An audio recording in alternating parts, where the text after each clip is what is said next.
Shabbat Shalom to all my friends in SW3 and beyond. This week's Sedra, Parshas Mishpatim, continues exactly where it left off last week.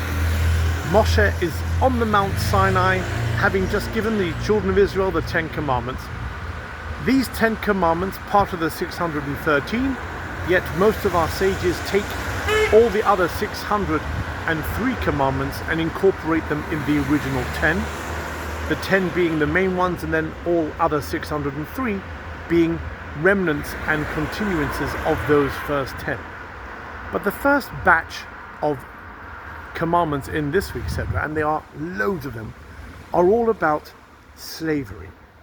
When you have a Jewish slave or a non-Jewish slave, what you need to do with them. We're not talking about the slave trade, God forbid. We're talking about situations where someone has stolen, and therefore instead of being able to pay back, they have to work for someone, and the money that should have been given to them as work is given back to the original owner from the property that was stolen. Or if a Jewish person cannot find work and needs a roof under their head, then they can also become slaves. And it's a very, very intense ideas of what needs to be done with laws, etc.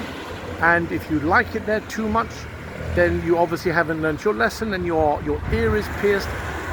All these, the sages ask, why are they straight away after the 10 Commandments? And there are many answers as usual.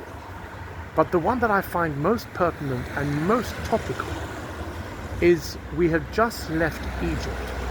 Less than 2 months later of being slaves for centuries to a human being, to Pharaoh, we are now free.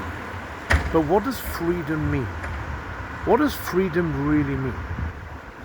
We can always be free from serving a human being, but we can never be free from serving God. With all the love that we give God, with all the total unadulterated love and the respect we give God, we must remember that we are His faithful servants. And there are laws about faithful servants. And the difference between being servants in this world to a human or servants from this world to God in heaven. And maybe, as long as we walk around with all the freedom in the world, doing what we think is right, doing the right thing in God's eyes, we need to remember and we need to have in mind that we are eternally God's servants, serving Him to the best we can, to the best knowledge with all our heart, and realizing that whatever is happening, it is our Master God who is in charge. A beautiful lesson. Have a beautiful Shabbos.